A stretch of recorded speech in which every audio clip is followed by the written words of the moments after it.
if I go to a party and there's, you know, cookies or cakes, I can't resist. Okay, so confusing.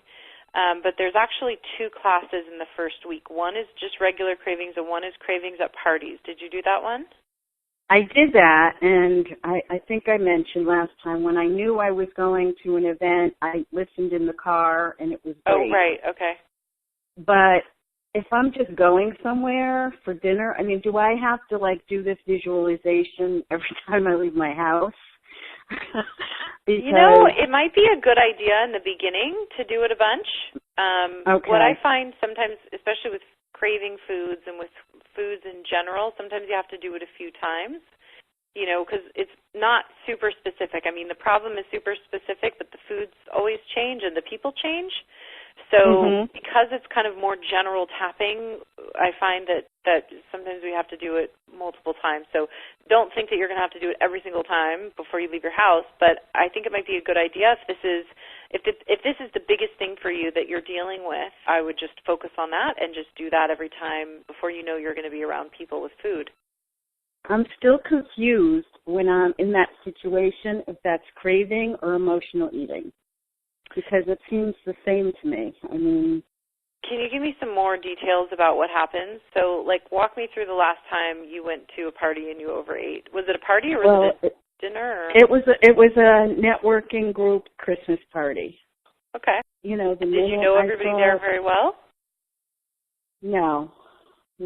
Actually, now that you said that just triggered my heart's racing. It's probably like an insecurity of not knowing who to talk to. And I only knew a couple of people. Okay. And I knew we had to all go around the room and introduce ourselves and what we do. Yeah, so that would be emotional eating in that case. And then you're right, the cravings at parties wouldn't have worked.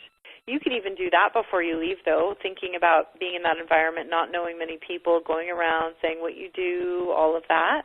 You could do some push the food away. You can feel the nervousness ahead of time and do some push the food away before you go. And it would actually help you be a lot more in your body and a lot more present and a lot more calm and relaxed when you meet people and when you present yourself.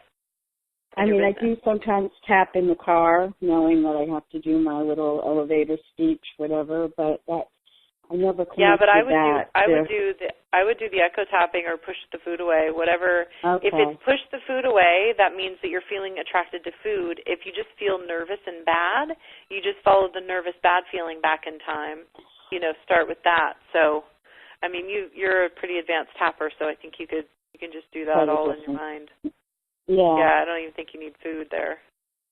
Okay, so just visualize. I mean, I don't know what food's going to be there, but it doesn't really matter. It's going to be whatever it is that's sugary and sweet is going to. Yeah, it doesn't even matter what foods are there. You just think about food and feel your nervousness about going into that environment. Think about food in front of you, and then if you feel like drawn towards the food, push the food away. And then follow that feeling back in time. And then feel the bad feeling, follow the feeling back in time. Okay, that's good. Because the last time I did the ball of light, but I knew everybody there very well. So the difference would be that if you were going to, like, a party and it was, like, all your closest friends and family, and you were, like, so excited to see everyone because you haven't seen them all year and this is the only time you have to connect, that's when I would do the cravings, the ball of light at parties, because that's more of an excitement. It's like an excited eating, and it's like we tend to eat the emotions, right? So it's like, oh my gosh, like, you know, being with these people feels so good, and because we're all eating, it's like we all connect through the food, and then we just overeat completely. So the ball of light is more like when there's positive feelings, and emotional is more when there's negative fear or just whatever. Okay. So if you can figure out where it's coming from, if it's coming from a negative nervous feeling or if it's coming from a positive, you know, excited feeling, you'll know which technique to use. And then I would just do a bunch of push the food away as much as you can, even push the carrots away. Because it's awesome that you're eating carrots, and you're kind of at that stage now where you can experiment with, well, what happens if I push the carrots away now? Yeah, I think there's just anxiety about not knowing what to do, during those 4 hours that I'm watching TV at night and relaxing. Yeah. Yeah. I can remember feeling like that too, and I promise you, you will figure out something. Because you know what?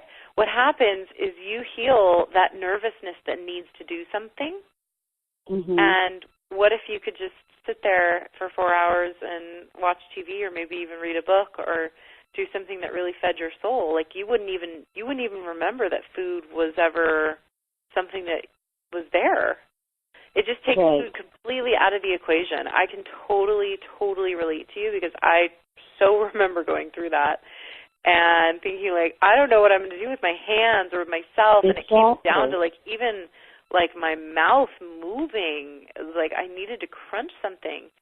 And exactly. As soon as I started doing the push the food away and clearing out, and I was doing it regularly every night, it was like I didn't even have that thought until later, like, oh my gosh, I remember that I used to feel like I needed something every night. So just like all the other ways that tapping heals these deep emotional issues, it'll be the same thing with food. You'll forget that you ever wanted that thing to begin with. Just kind of get curious about it and use it as an experiment and just see what happens. And, I'm a big fan of healing the problem. Most people would say, well, make a list of all the things that you would like to do and, that are happy and fun and positive. And while that's great, I think it's great to do things that are positive other than eat. I really like to heal the wounds and then see what happens naturally, because you'll naturally, you'll be like, oh, you know what, I kind of want to take an art class instead of watch TV at night. Like, you'll just have that thought and it'll happen.